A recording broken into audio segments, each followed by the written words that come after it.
Well, we could always rename the store. Insanity. What else would we even call it? We could name it after our star employee. Okay. Bob's Video. I like the sound of that. No offense, but I was talking about the popcorn machine.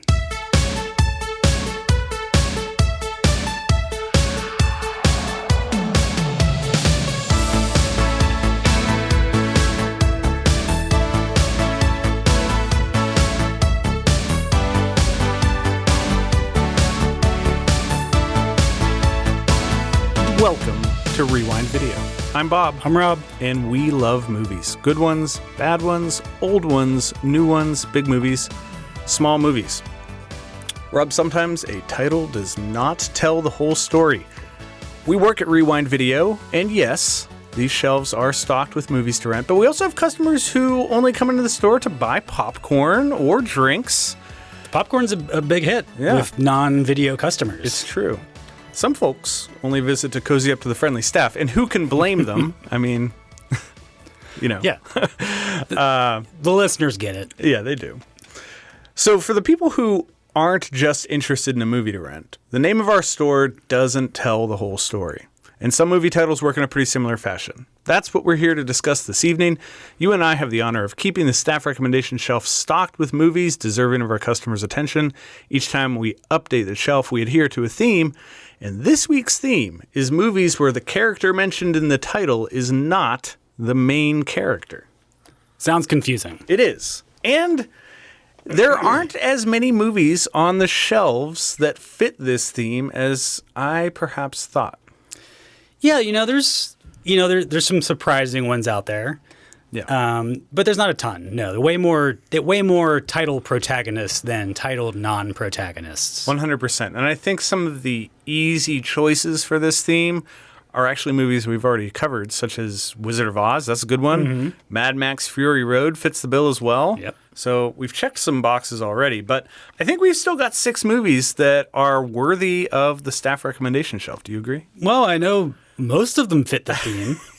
Oh, interesting. I'm not calling anybody out. I literally have no idea about one of them. I don't. Okay. Yeah. I think I know what you're talking about. Well, I was trying to determine if there's a pattern to what movies are doing when they aren't named for the title character. And I was feeling like there was maybe a trend around the significance the title character played in the plot of the film, but that is not always the case. Nevertheless, I think there are some films on our shelf tonight that allude to how you're supposed to interpret the movie and what you're supposed to pay attention to, and that I think is a fun technique for titling a film. Yeah, and sometimes the title non-protagonist can be a non-person. Indeed. Yeah, but I think we stuck to people today. But I think to fit the category, you'd have to consider the non-person to be a character. Yes. For instance, I don't know if the Titanic would count, but Jaws certainly would. That opens it up a lot. Yeah. Yeah. But I think we've generally stuck with people today. Yeah. Depending on how you define people. I think, I hadn't considered this, but the Mothman prophecies probably fits the bill based on what you're describing right now, right? Maybe? That's named after the prophecies, perhaps, instead of the Mothman. Yeah. Yeah, that's fair. Okay, well, hey. we do have some good picks, and I think we should just jump right into your first one. So kick us off. All right, I'm going to start us off in 1987 with The Lost Boys. Classic. This is filed under summer camp. Ooh, I like what you did there. Yes. Back of the box. A mother and her 2 teenage sons move to a seemingly nice and quiet, small coastal California town, yet soon find out that it's overrun by bike gangs and vampires. It's like The Karate Kid with vampires. A couple of teenage friends take it upon themselves to hunt down the vampires that they suspect of a few mysterious murders and restore peace and calm to their town. Tagline: sleep all day, party all night, never grow old, never die. It's fun to be a vampire. Isn't this town that they moved to like the murder capital of America or something like that? That's what some graffiti says, Yeah. and I don't know that they actually like verify that that's true. But there are a lot of murders in this seemingly nice town, right? There are, yes. This is Joel Schumacher's classic coming-of-age vampire horror comedy. You got to think that this paved the way for him to get his hands on the Batman franchise, right? Yeah, I mean, he's made some movies. I mean, he's got some great ones. He's got like Falling Down to his name. Flatliners. Yeah. St. Elmo's Fire. Yes. So he has some good movies. This one was a hit, I think. Yeah. I wouldn't. Yeah, I think the road from this to Batman movie makes a little bit of sense. You can see why they look to him. In this movie, we have Sam and Michael, who are brothers, who, along with their single mother, move in with their granddad. Sam is played by Corey Haim, who hooks up with some vampire killers in town, one of which is played by Corey Feldman, which puts this in the pantheon of films that feature the Coreys. The Coreys. And they work so well together. I love the Coreys. The Coreys are great. Coreys are great. They did License to Drive, Dream Little Dream, which we're both huge fans of, and which has a sequel. I don't know if you've ever seen it. I don't think I have. I have not. You can't. I don't need that story to continue. Yeah. Perfect as it is. Yeah. But then the older brother in this movie is Michael, played by Jason Patric. He's lured into the vampire gang led by Kiefer Sutherland, and it's like a pretty cool gang of vampires. They party on the beach, they ride motorcycles. I'm not going to spoil anything for our audience, but this movie would have been a great pick for our next theme based on what Kiefer Sutherland is doing on his own. I mean, like, that is true. Yeah. Kiefer Sutherland. Well, yeah. I don't want to spoil the end of the episode. No. But yeah, this makes being a vampire seem like a ton of fun. It does. I mean, it really does. This was originally conceived as very much a kids movie. It was basically going to be Goonies with vampires. All the vampires are going to be like 10 or 12 years old. Not mad. Yeah. Schumacher came in. He aged it up. He added some adult stuff. He made it more of like a badass, sexy vampire world. Yeah. But yeah, you can still notice the bones of that movie in there, though. It's Sam and the Frog Brothers. They're what you would want when you were a kid, if like dreaming of yourself as a vampire hunter. I think the third act, when shit goes down and there's some vampire fighting going on, that's where you especially feel it. Like absolutely. Squirt guns. But the characters themselves are old enough. Like Corey Haim at this point is old enough where it's not a kid's adventure. You know? No. But it's that same story. Yeah. It's something of a coming of age movie. I hesitate to even put this in the horror category. I mean, it's a Joel Schumacher thing. I don't is it a send up of vampire movies? It's I mean, we have it in the horror section. We'll be honest, because we're a video store and it's a vampire movie. Period. Even a straight up comedy that's about vampires. Yeah. Goes in the horror section. It's not trying to scare you, though, in the same way that a lot of horror movies are. It's not scary. No, it's not. And well, it's a little scary. I would say it's a nice balance of that kid's adventure story and scary vampire movie. Yeah. It has just a little bit of the scary parts. It does. But to me, Schumacher's campiness actually is a great fit for this movie. I agree. He's like you said before, he's mostly known for his 2 terrible Batman movies. Yes. And in preparation for this episode, I did revisit Batman Forever, which is the first one. That's the one with Val Kilmer. Yeah.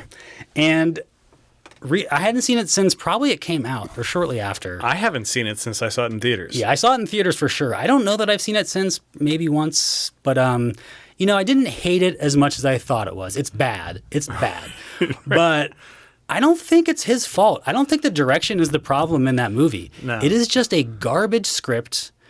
Like everyone nowadays talks about like, oh, the algorithm is, making decisions for movies and yada, yada. People forget, like back in the 90s, like scripts were basically written by a Happy Meal. Do you know what I mean? Yeah. Like you can see the trailer moments and the stuff that they put in the McDonald's commercials in the movie, like these big moments that actually aren't even like moments. Like they're just terrible. Like, it's just a terrible movie. But the direction, I don't think it was that bad. I don't think we were ready in 1990, whatever it was, for a movie that made fun of the superhero movies. Like, No. but that's what that movie was doing. Yeah, not to digress too much, but merchandising was such a big part of what made especially superhero movies of that time successful. And I don't know, when you're picking up where Tim Burton left off, there's an expectation that you're going to try to like mimic that world a little bit, and no one can do it like Tim Burton can. So no. And you know what? Even Tim Burton couldn't do it like Tim Burton can in the second movie. But to me, he was like Schumacher was. He wasn't taking a swing at superhero movies. He was taking a swipe at superhero movies. And like I think if they had a good script and that movie came out today, it would make a lot more sense. Yeah. But back to Lost Boys, it has this like distinctly 80s visual aesthetic. Oh my God. Everything about it just like these vibrant colors, almost neon colors everywhere. There's vampire POVs in this movie, which I know you love. Oh, it's one of my favorite things. But yeah, being a vampire in this world is very, very dramatic and heightened. They look like glam rockers. They're all wearing like big hair and earrings and eyeshadow and leather. I mean, you're supposed to feel like these guys are cool, right? I mean, the tagline sets it it's enticing. Like, you want to be, and I think about a movie like Near Dark, which came out like I think within 6 months of this movie, which makes being a vampire seem just miserable. Yes, and I know it's a movie a lot of people love, but it's never worked as well for me as The Lost Boys does. I want to make it seem like it's cool to be a vampire. Well, yeah, Fright Night was a couple years before this, and that also did not make being a vampire cool. It's certainly not doing what The Lost Boys did. So no, this is a great entry into vampire absolutely films. And its flamboyance is just like it adds to a sense of fun and self-awareness that so it has a sensibility about it that I don't know. It hit the right tone. It very much has like maybe even like an old school comic book sensibility to it. Yep. Which is what I think they were going for, but you wouldn't say that back then because it was like the kiss of death. Right. The Lost Boys themselves, the title non-protagonists here, obviously a take on the Peter Pan characters. Yes. Sam and Michael, the two brothers, along with the Frog Brothers, the vampire hunters. Those are our main protagonists, and they're the ones that confront the Lost Boys.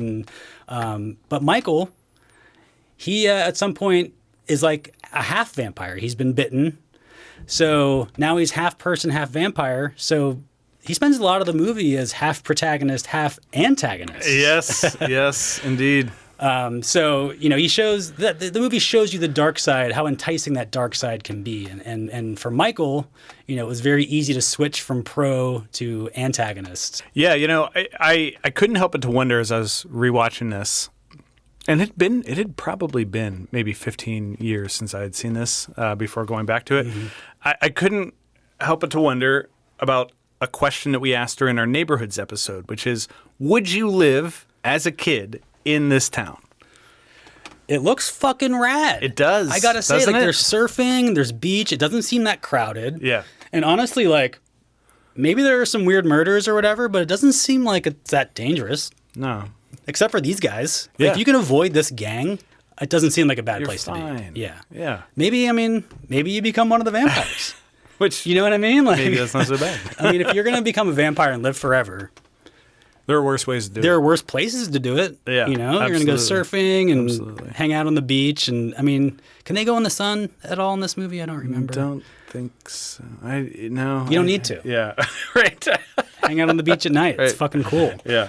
So yeah, it's just it's an energized take on vampire lore. It's unapologetically 80s, and the title non-protagonists have kind of come to define a lot of what we know about vampires in our stories to this day. And so it's going up on the staff recommendation shelf this week. What do you think it is about this that makes it still hold up today? I mean, a lot of 80s movies don't.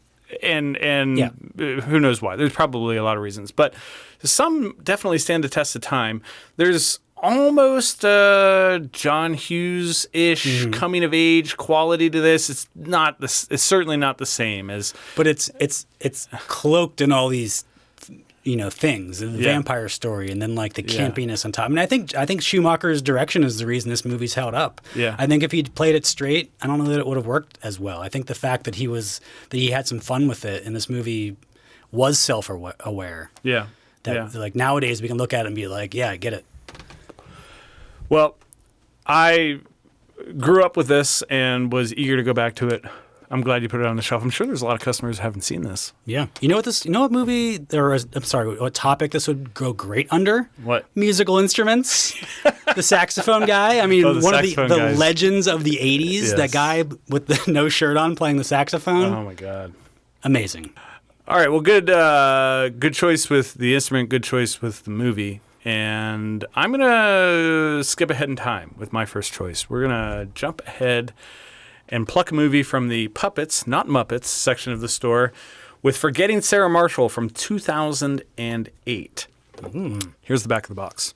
When Sarah Marshall dumps aspiring musician Peter Bretter for rock star Aldous Snow, Peter's world comes crashing down.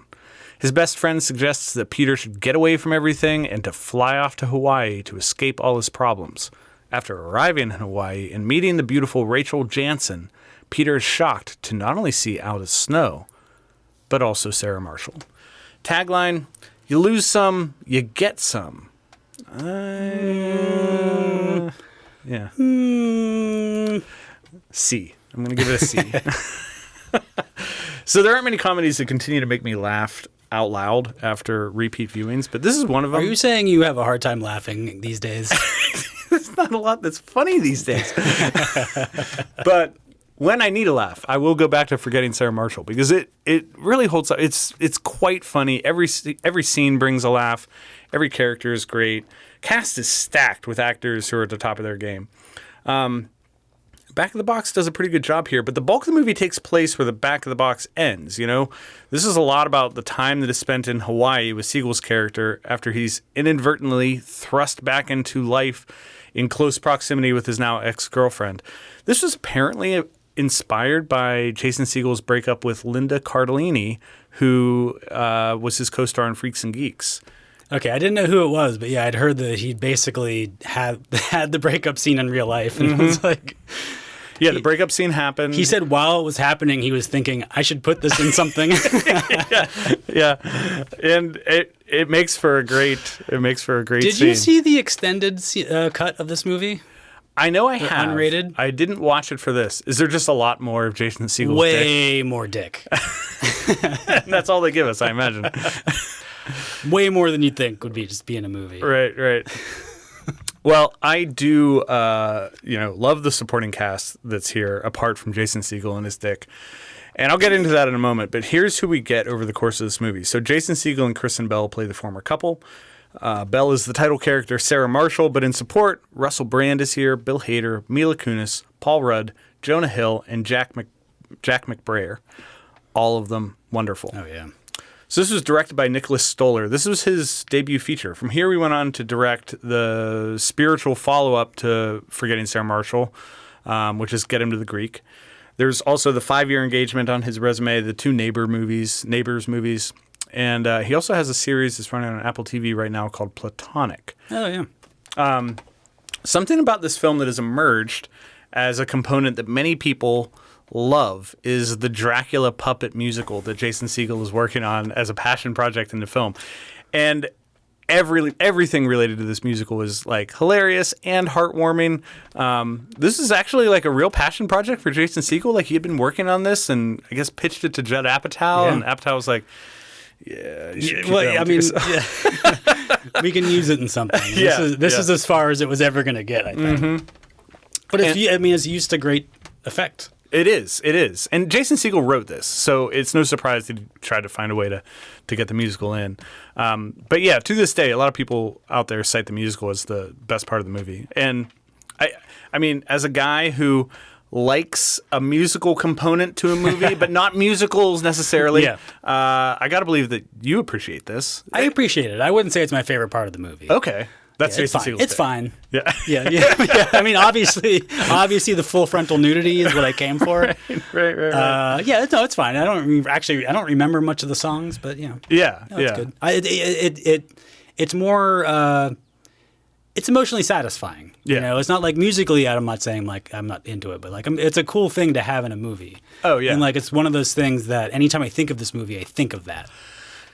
Yeah, and I think that it does a good job of bringing a dynamic to Jason Segel's character that's like, okay, this is a weird dude, but, he's not afraid to be himself in front of this girl that he's courting. And it tells so much about this guy. Oh, so much. So much. And there's no way that it would be that rich if it wasn't something that he actually was working on. Right. Do you know what I mean?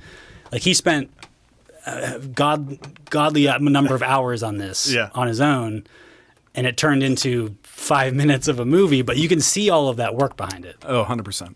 So why did I choose this? Sarah Marshall is a pretty important character here, but she's not the main character. That's Peter Bretter, played by Segel. But I love that the movie is named for Sarah Marshall because everything that happens here is about Bretter divorcing himself from this person that he can't seem to shake. I almost think the title is a better plot description than the back of the box. Like that's what this is all about,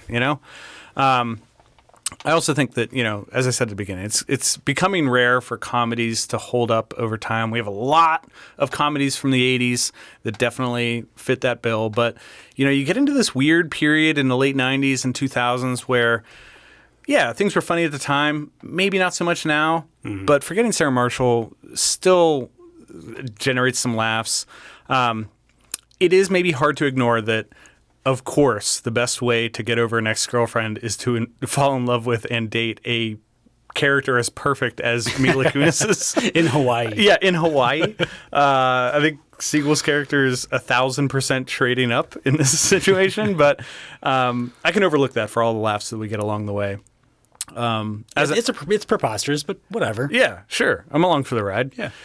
As I mentioned before, the supporting cast is really great. I don't think Russell Brand has ever been better. He's not been in a lot of movies. I don't know. He kind of fell off the radar. But Bill Hader, unsurprisingly phenomenal. Paul Rudd knocks it out of the park in a pretty small role. Like, for as many lines that are quotable in this movie, I think a lot of them come from Paul Rudd.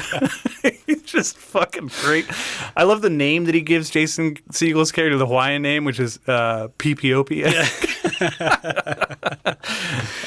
He's one of the greats. Yeah. And, Jonah Hill shows why he was deserving as a lead in the follow-up to this film. So, everybody's good. Jason Segel he's just got this weird presence to him that is right on the line of creepy. Yes. But he's not. He's very endearing, but like very close to be like, I don't know that I dig this guy, but right now I am digging this guy. Yeah.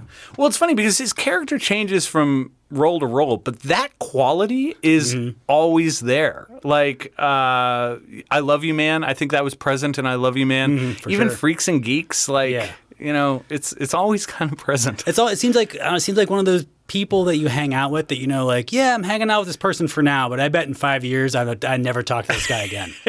That's so true. That's so true. Yeah, it makes you wonder if the relationship between him and Mila Kunis's character holds up. Or his and Paul Rudd in I Love You Man.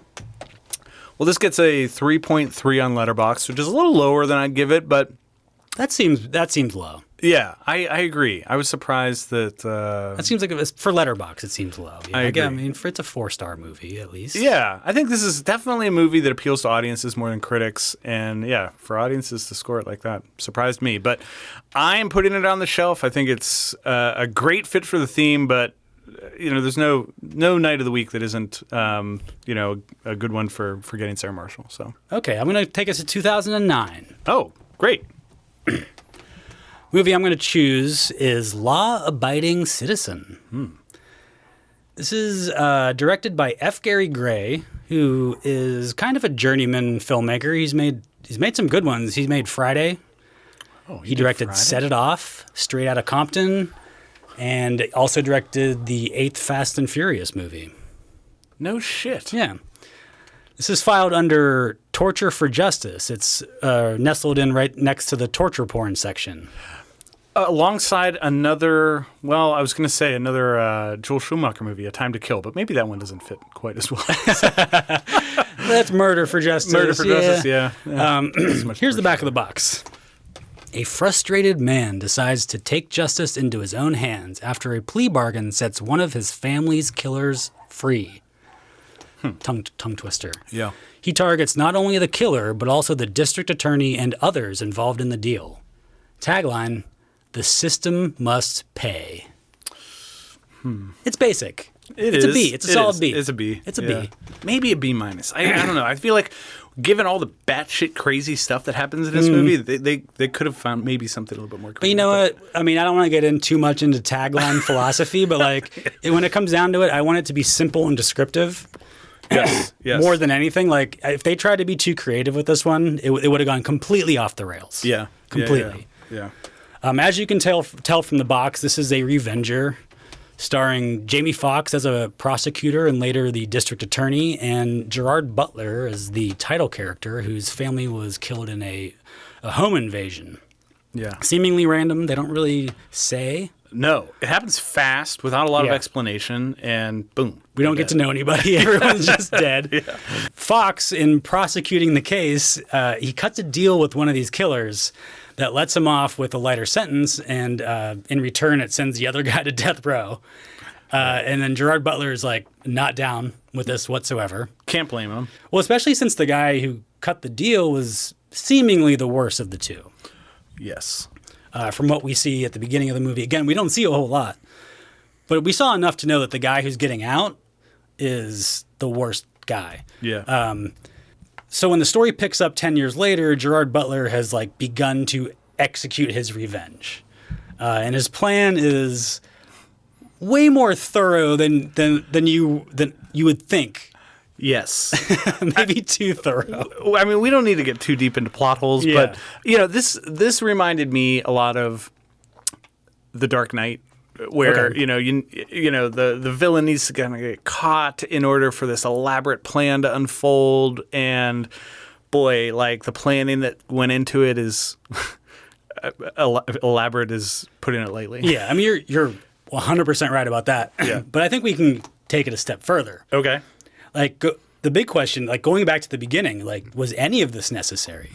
because Jamie Foxx seems to be really bad at his job, potentially terrible. Not great. He seems to have a good work ethic, but that is maybe as far as it goes. But the deal he makes with this killer is like not a good one. No, the guy gets off like 3 years. There's no reason to be doing this. No, I mean, the deal he makes is based on the fact that Gerard Butler's testimony will not be believable because he blacked out after he was beaten across the face.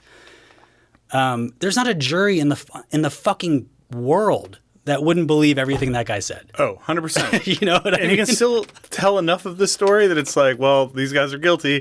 Right. You know, he'd be like, I saw both of those guys in my house, and now my wife and daughter are dead. Right. End of case. They're it's not my over. friends. You don't need to make a deal. Right.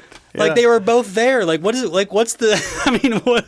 But it's also like you need that to happen for for the movie to happen. So like I get that. So like, but also Gerard Butler is absolutely right in being pissed off at these people. 100%. So yes. I guess in that sense it does work. Right, But like it doesn't make any sense that and then he gets caught shaking the guy's hand. Not a good look. Like, not a good look. Why are you within 20 feet of that guy? Yeah. So, like, the entire premise, it hinges on an absolutely ridiculous decision by our protagonist, Jamie Foxx. Yes.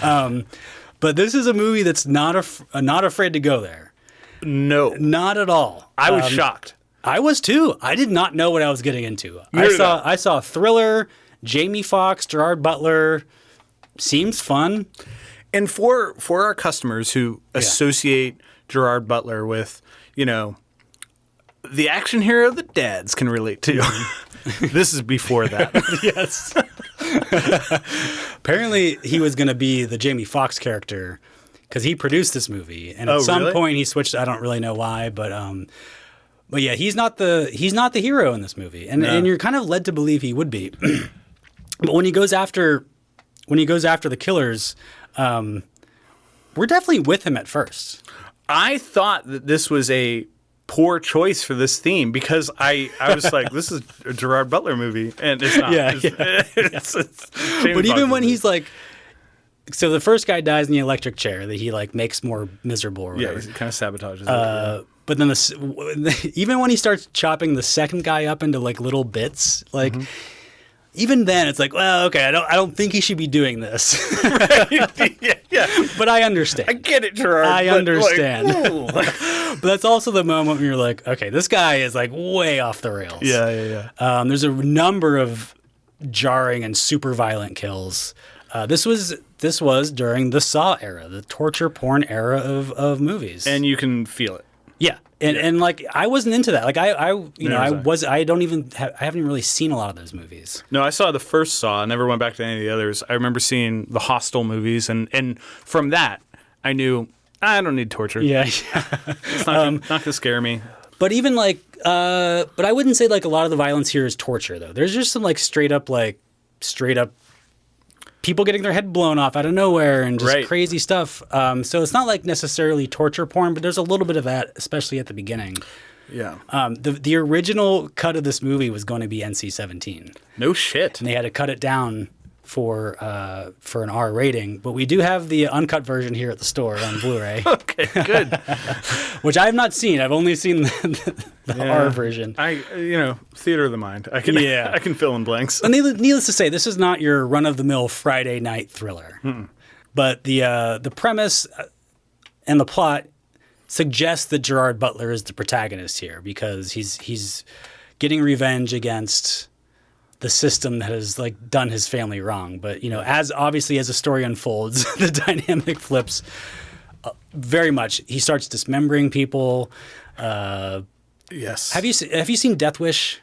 Yes. Wait, you're talking about the new one with no, Bruce Willis? the old one, the original. No. I've seen those. So like this could have easily gone in that way, where the police are like, we're going to look the other way. We're going to let you do what you do. And even there's a moment where Jamie Foxx is interrogating Gerard Butler, and you're like, okay, cool. Like he like turns off the recorder. He's like, we get it, bro. I'm a level with you. Yeah. I mean, like, like we're like, I'm a cop. I had to arrest you, but like, it's cool. Yeah. And then you're like, cool. I see where this movie's going. Like, they're going to figure out a way to like get him out. Like, no, that's not at all. and he's just like, I sent this video to your son. That's like that. The moment that the son gets that video of the dismemberment. Yeah. I think it's the daughter, but the daughter. Yes. Sorry. But nevertheless. It's like an 8-year-old watches a dismemberment video. I'm like, oh, this movie like is not fucking around. So. Well, while we're on that subject, there is something I got to call out because, obviously this movie is not a comedy. No. But there is one scene that I played back more than once because I could not stop laughing. Yeah. And it's shortly after they're piecing together who Gerard Butler is, and they recognize that he's responsible for some fucking gruesome murders. And Jamie Foxx's assistant is debriefing Fox on this guy's background, and she mentions that he's known for gizmos. Yeah. And she says gizmos, and it's supposed to be a serious conversation, but I could not. I mean, it broke me. Yeah, it makes it. There's also that scene in like the tunnel where they have the deep throat guy that comes in. And he's Michael Kelly, yeah, and he's like, you're never gonna catch him, blah blah blah. Like that was like so obviously thrown in afterwards, or like we need to make him seem like there's a reason that he can do all this stuff. Oh right, clearly like it doesn't fit with any of the rest of the story. No, like there's no other part of this story that says like, oh yeah, he works for the CIA or the whatever.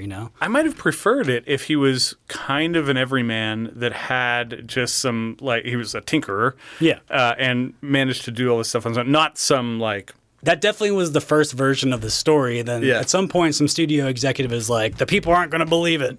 Right. We got to have a CIA component to this." I can't blame that rationale, but I wish they would have found a better way to handle it in the movie. But yeah, it's a brutal, intense thriller. It's I'm gonna say it's not for the faint of heart. But if you're looking for a gnarly revenge flick with some torture porn elements with fucking Jamie Foxx and Gerard Butler, you could do a lot worse than this. Yes. So it's going on the staff recommendation shelf this week for the topic of Title Non-Protagonists. I would not have watched this on my own, and not for any good reason. I think whether I've planned to or not, I've steered clear of the Gerard Butler trajectory and renaissance that he's having. That's a mistake. I'm going to say that. I knew you were going to say that. Yeah. And yeah, this just kind of fit into that category for me, even though it's actually not. It's actually not one of those movies. But Yeah. the movies he's making that are like 90s action thrillers, they're like 3.5-star movies, like across the board. Yeah. You know, they just get the job done. Right. Well, this was still a fun watch, and yeah, very unexpected for me, and I'm eager to see what our customers think. And this could be controversial in the title non-protagonist category. I know somebody who has told me straight up that they don't buy it. They're rooting for Gerard Butler the whole time. The whole time. Wow. One of our prominent customers. Okay. And I told them that I was putting this in this category, and they're like, no. So, could be controversial. Fascinating. Yeah. Wow. Well, that was what, 2009? Mm-hmm. Well, if math serves me correct, I'm gonna take us back 60 years. Wow. Yeah. And I'm gonna bring the third man to the table, to the shelf. I always say table, but it's the shelf. And if you're looking for the third man, you can find it in the for fans of the sound of SpongeBob section of the store. We'll get to that. I don't even know what that means. Yeah. Here's the back of the box synopsis. In post-war Vienna, Austria, Holly Martins, a writer of pulp westerns, arrives penniless as a guest of his childhood chum, Harry Lime, only to learn that Harry has died. Martins develops a conspiracy theory after learning of a third man present at the time of Harry's death, running into interference from British officer Major Calloway and falling head over heels for Harry's grief-stricken lover, Anna. So the tagline here, I just can't make heads or tails of. And it is, hunted by men, sought by women. Crickets. I don't get it. I mean, 1949. They weren't as skilled at writing taglines as. I mean, but they knew what words meant, right? Right. Yes. And these ones don't add up. So we're dipping back into the Criterion catalog for this pick. It's now 74 years old. I bring up the age of this film because it does not feel like a movie that came from 1949. The writing, the cinematography, the plot, all feel so ahead of its time from when this was made, and at least in my opinion. I mean, it's just a beautiful movie to watch. And some of the actors even have like a little bit. There's a little bit of a looseness that you didn't see in movies back in those days. Yeah. And anytime you get Orson Welles on screen, like his face is, it's so like charismatic that it can't help but be modern. Yes.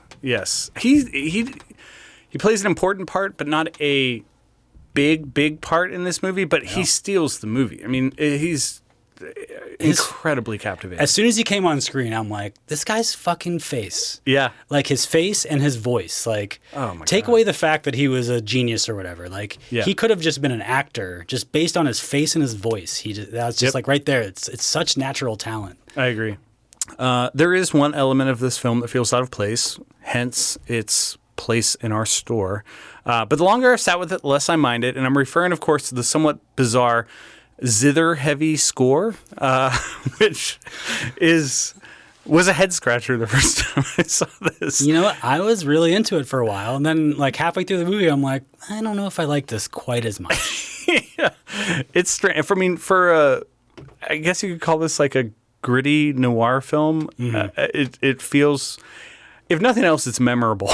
And yeah, have you seen a zither? It's like a little wooden harp. I've not. I didn't know what it looked like. I kind of envisioned it as something like that. Yeah. But it's akin to what you hear when you watch SpongeBob SquarePants, and hence, if that's what you like. It's been a long time. You hear it here. It's been a long time since I've watched SpongeBob SquarePants. So this was directed by Carol Reed, who people might know from Odd Man Out, Oliver, and The Fallen Idol. It stars Joseph Cotton as Holly Martins. Trevor Calloway is fantastic as the police chief Major Calloway. Alita Valley is the love interest Anna Schmidt. And last but not least, we get Orson Welles as Harry Lime. So Joseph Cotton's character of Holly Martins is the main character here. I mean, we're with him in almost every scene. He's in Vienna to take a job from his friend, and when he arrives to discover that Harry is dead, he devotes himself to getting to the bottom of what happened. But there are some questions and inconsistencies surrounding Harry's death, notably the presence of a third man who may have been there when the guy died. So this fact is refuted by the police report, and that kind of sends Holly Martins on this path of, I'm going to get to the bottom of what's going on here. So, yeah, the back of the box gives us everything we need to know. And yeah, it's a pretty fun mystery to watch unfold. I don't want to spoil what happens for anyone who hasn't seen this, but the mystery is good, and it's all made more interesting, I think, by the setting for this story, which is post-war Vienna. So at the time, the city was kind of divided into these 4 Allied occupation zones, each representing different nations with their own jurisdictions. And, Vienna is like at the beginning of rebuilding itself after World War II, and the state of the city makes for, I think, a story that could only be told here. It's a weird vibe. It's a really weird vibe. I mean, there's this... I don't even know what was happening there. No, I didn't either. And I'm sure that there's some historical accuracy to this, but there's a black market that has taken hold of the city. It's amplified by these, dark shadows and shady characters that are running around, and it's crazy. But it's also just a beautiful place, and it's shot remarkably well. It looks beautiful in black and white, and the gothic, sprawling state of this city that's kind of in disrepair turns it into a character in and of itself. I'm realizing that after falling in love with Vienna in Before Sunrise, that I really love this city as a setting for a film. It's such a cool town. Maybe you love the city itself. I would love to go. I've never been, but it's high on my list of places to visit. Well, maybe we'll open a second store there. I would love that. I think the people of Vienna would love that.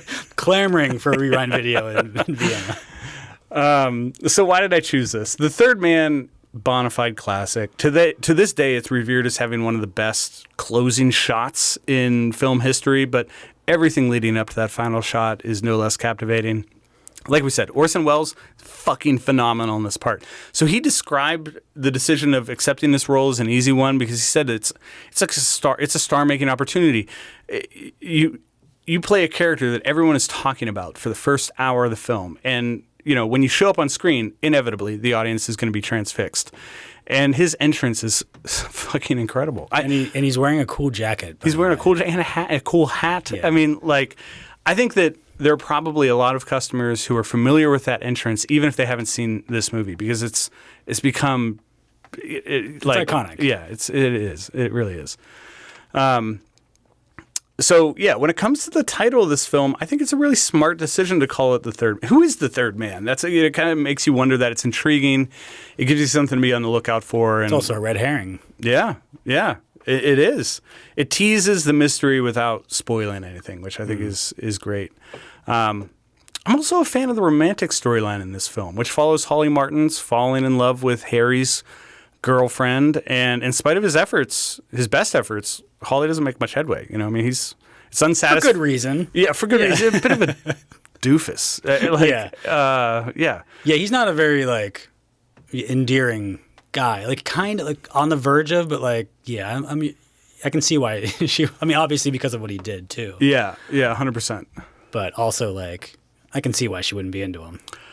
Exactly. Yeah, he's a goober. It's unsatisfying for his character, but I think it's really fun for the audience to watch unfold. He just never really stands a chance with this woman and doesn't realize that there's no hope of anything happening.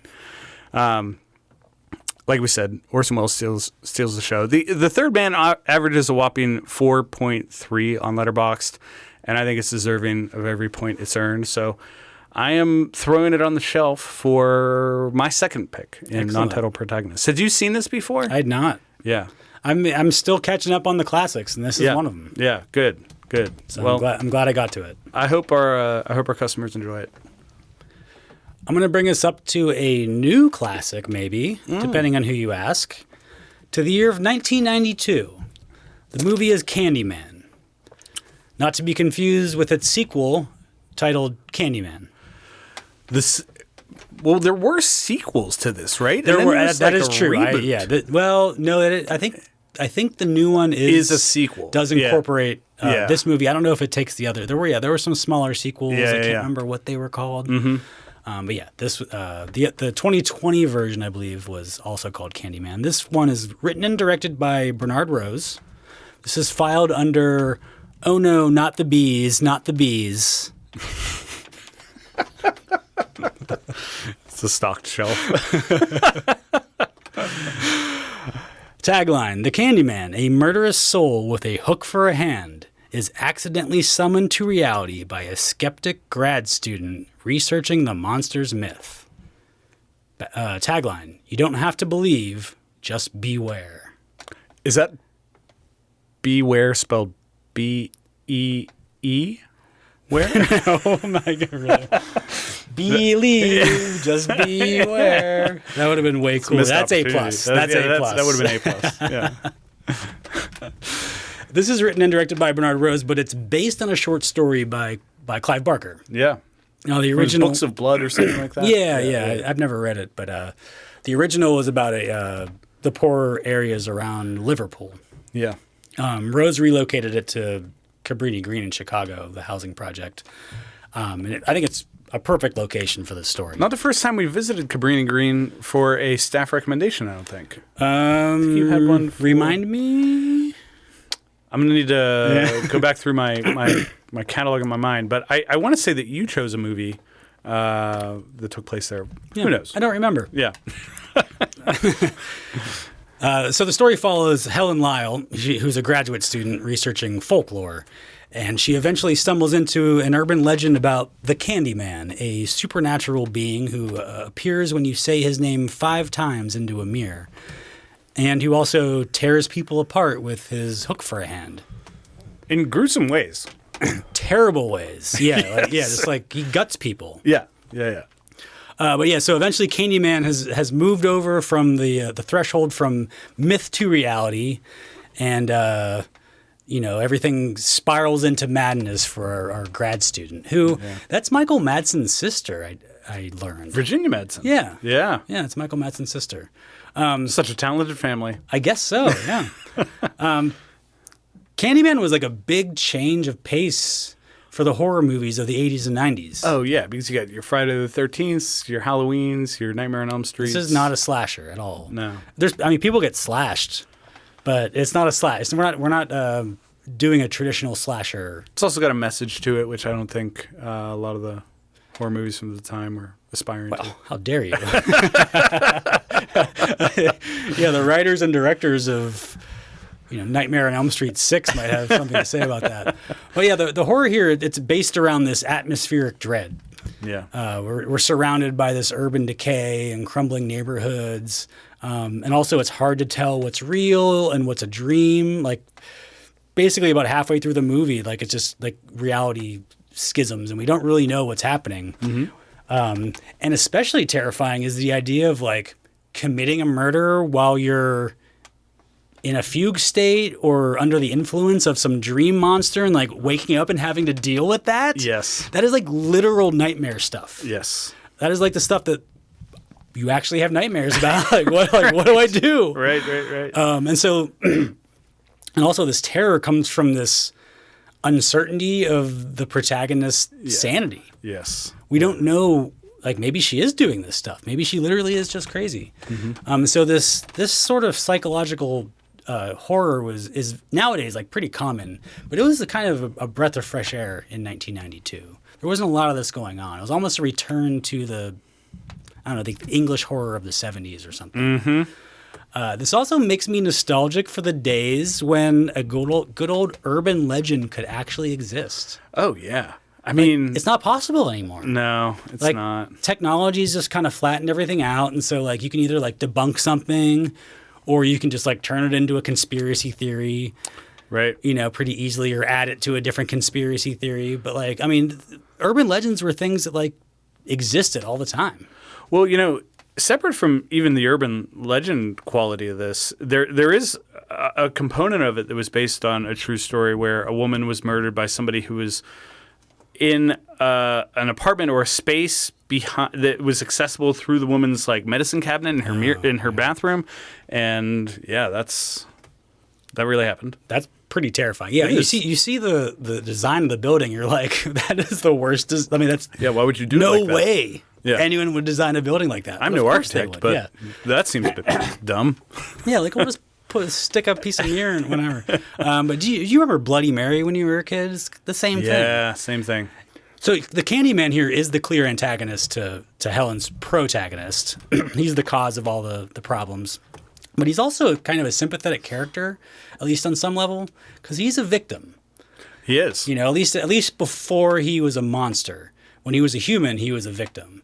But unfortunately, the way he perpetuates his legend is to draw Helen into it, and so he manipulates her into he believes that herself. she's like the embodiment of like his former lover or something, right? I mean, isn't that? I mean, does he, or is he trying to make her that? Right. Because like I don't know that like they don't make it clear in the movie that like she is kind of his she definitely former lover represents. reborn. She represents that. Yes. Yeah. And so, but like to me, he's like trying to make her that. It isn't her reborn. He is a monster. He's like trying to bring her in, but maybe not. I don't know. But like, even at that point, as the audience, we don't know what's part of the real world and what's not. No. You know. But the Candyman, he doesn't have to be the villain. He doesn't have to be evil, but he chooses to turn his plan into terror. So that's what causes him to be the antagonist of this movie. Yeah. But this is a well-crafted, artfully told, dark movie. Highlights the dying art of urban legends, and to me, it features a truly terrifying title non-protagonist. Yeah, I mean, it's helped by the fact that Tony Todd is fucking great as this character. I mean, like, I can't imagine Candyman being played by anyone else. He's not even on screen for a lot of the movie, which is normally the case with, horror films from this era. But boy, he owns every second that he's there. He has such an amazing presence on screen, but also the decision to take all of his spoken dialogue and add it to like the it's not dialogue, it's just in the room. Yeah. It gives it this like crazy quality that like adds to his presence too. Yeah. Clive Barker has such a reputation when it comes to horror, and I think his stories are definitely come together in the best way when he turns the reins over to somebody else to direct them. I mean, he directed Hellraiser, which is bananas. But this is a better movie because he's not behind the camera. Yeah, I don't know. I mean, we've talked about Hellraiser before, and the Hellraiser movies a little bit. Yeah. Something about the fact that, what are they called, the Cenobites? Yes. They don't really have a direct influence on the rest of the story has always bothered me. And I've only seen 2 Hellraiser movies, the original and number 5. Okay, right, yeah. But both of those movies are like that. And this movie is like, no, the Candyman is part of the dream world, but he slices people the fuck up. Yeah. Or he's getting other people to do it for him, but like he's having a direct effect. Whereas like the Cenobites, like it seems like they're just like props. They're just props. They're in the background doing stuff. I don't know what it was, but I remember when this movie came out, and I was of a certain age. Like let's see, I was 12, and you're at a certain age, right?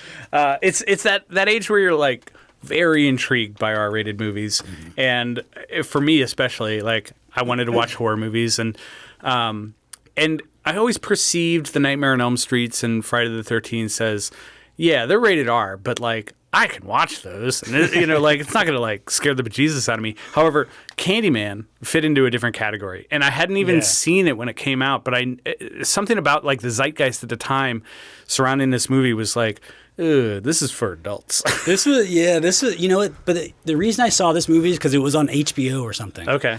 And so it was just on all the time, and I'm like, oh, I get the Bloody Mary thing, so this is a similar thing. But going back to some of those 80s horror movies, I remember as a kid, I didn't watch horror because I always I think I psyched myself out that they were like way scarier or way more violent than they actually are. And so I remember when I was real young, maybe 10 or 12 or whatever, and I was at a sleepover and I saw my first like Friday the 13th movie. And I was blown away by how hilarious I thought it was. Yes. You know? Yes. And I'm like, oh, now I get it. Yeah. You know? But there's no way you watch Candyman and think like, oh, it's so funny. Like, Nope. no, this movie is like straight up like unsettling, if not scary. Yeah, this will stick with you if you're a kid. Well, phenomenal choice for your third pick. I'm going to stay in the horror category, and we're going to jump ahead to 2015. This is in the Hail Satan section of the store. And one of our favorite sections. We love the Hail Satan section. And the movie I'm choosing is The Blackcoat's Daughter. Back of the box synopsis. In the dead of winter, Kat and Rose, two very different girls, find themselves spending winter break at their prestigious prep school. What they don't know is that Kat is being stalked by an evil entity, and their lives are about to change forever.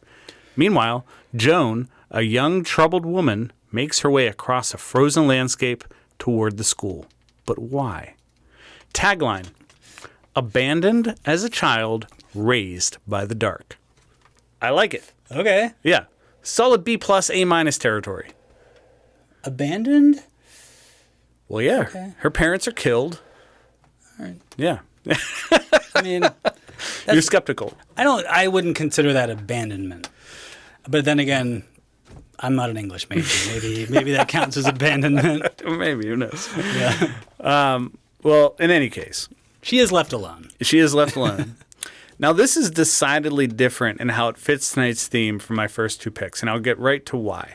So this movie was originally called February, which is a reference to the month in which all of these events take place. Not a character. Not a character.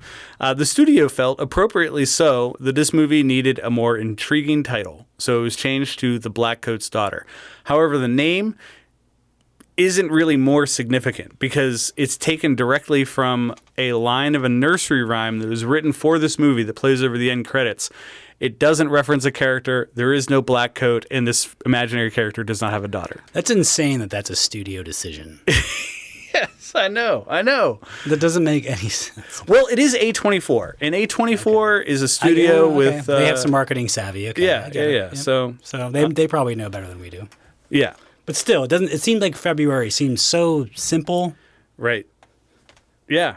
I don't know. But at the same time, if I'm seeing that movie title out of context, I'm not necessarily looking to. Bob, I've seen this movie and I forgot what it was called 15 minutes ago. I was like the black. What is it again? Like I had to look it up. If it was called February, I never would have forgotten it. Wow. I'm just saying. Maybe, yeah. I had to look up the name of this movie every time.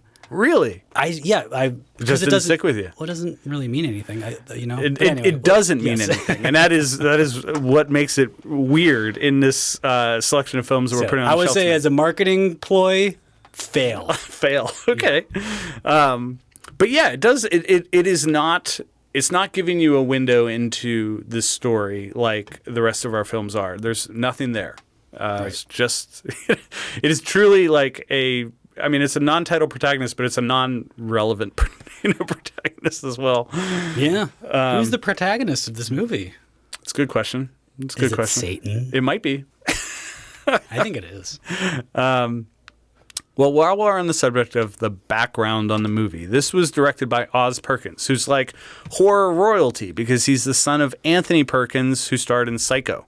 Oh. So, yeah. So it's kind of like a David Cronenberg, Brandon Cronenberg thing, just in the sense that father and son have a connection to the horror genre. Here we get Emma Roberts, Kiernan Shipka, Lucy Boynton, and James Remar. So maybe or maybe not, due to the guy directing this, in my opinion, feels like a horror movie from a different genre, or not a different genre, a different era. It's a slower burn. There's no jump scares at all here. Just kind of this mounting sense of dread.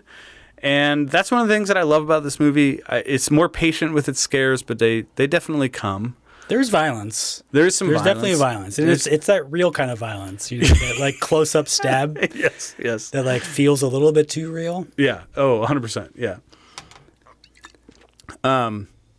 I didn't know this going in, but this would have been a great pick for our Hail Satan episode. I mean, it defines the genre. Yeah. I think. They scream Hail Satan several times. Several times, which is, had I only known.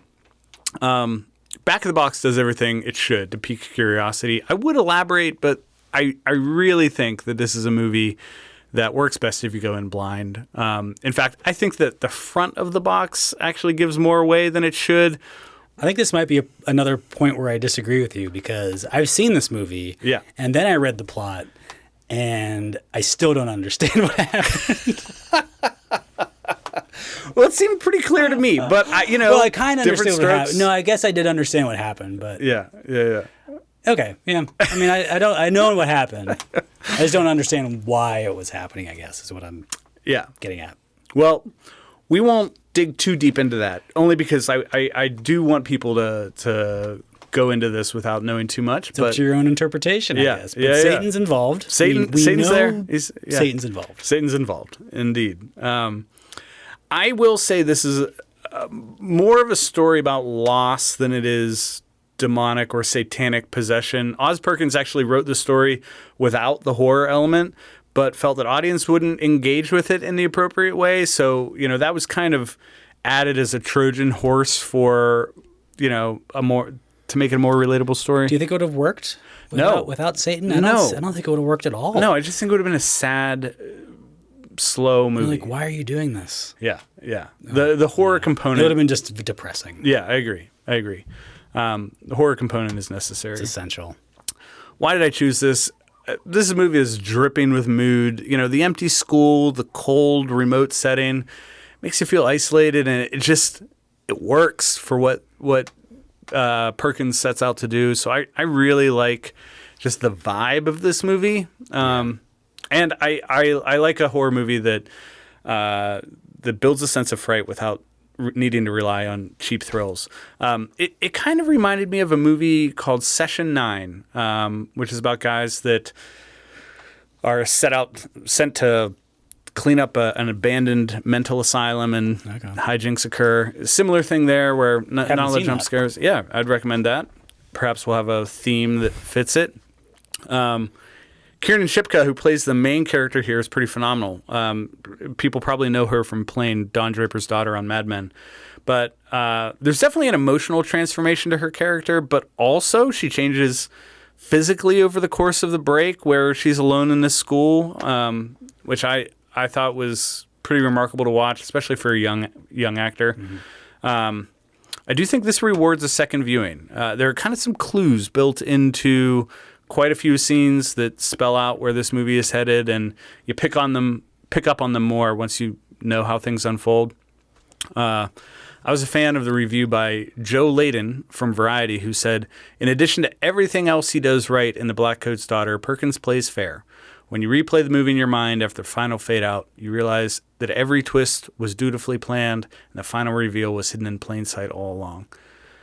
This comes in at a 3.2 on Letterboxd, which is lower than I would give it. As I mentioned, it comes from A24. They have a great track record. You can probably guess that this fits into people's definition of like art house horror.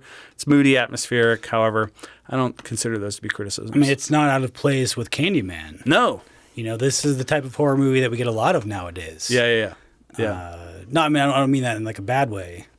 Yeah, it's definitely where the genre is headed. Yeah.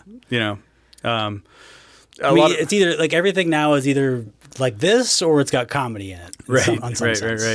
A lot of people compare this to The Witch, which is a movie that I fucking hated. But I'm not a fan either. Yeah, I get maybe the comparison. It's moody in a similar way. But I think this one's more rewarding. I think there's just a genre of horror now that I would just consider humorless. You know, like, and because like a lot of people want to label it as like socially conscious or like whatever, but like that's what horror's always been. Yeah. You know, I think there's just a level of humorlessness to it now. They're like, oh, this is a certain, and some of them are good, but there's just a lot of horror movies that like there's no laughs whatsoever. None. Yeah. You know, and I don't know that I'm totally into that, but like this is a good example. Yeah. Of those movies. Well, I think this week's shelf, we've got 3 quote unquote horror movies, and all very different from one another. I think you definitely get a fair share of laughs in Schumacher's The Lost Boys. None whatsoever in The Blackcoat's Daughter. And I don't remember laughing in Candyman. Yeah, there might be a couple, but not really. Not really. Yeah. And there you have it.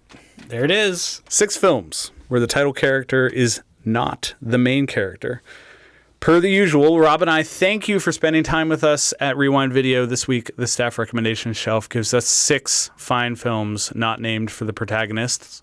And the movies we chose are The Lost Boys, Forgetting Sarah Marshall, Law Abiding Citizen, The Third Man, Candyman, and The Blackcoat's Daughter. Go to rewindvideopod.com to get in touch with us here at the store. Send us your questions, comments, suggestions, or movie recommendations. Always open to those. We'd love to hear from you. With this week's episode in the books, we're shifting our attention to the next theme, which is hairdos and don'ts. What do you think about what I'm sporting right here? I think it's in the maybe category. Okay. I'm gonna push it in one direction or the other before our next episode. Yeah.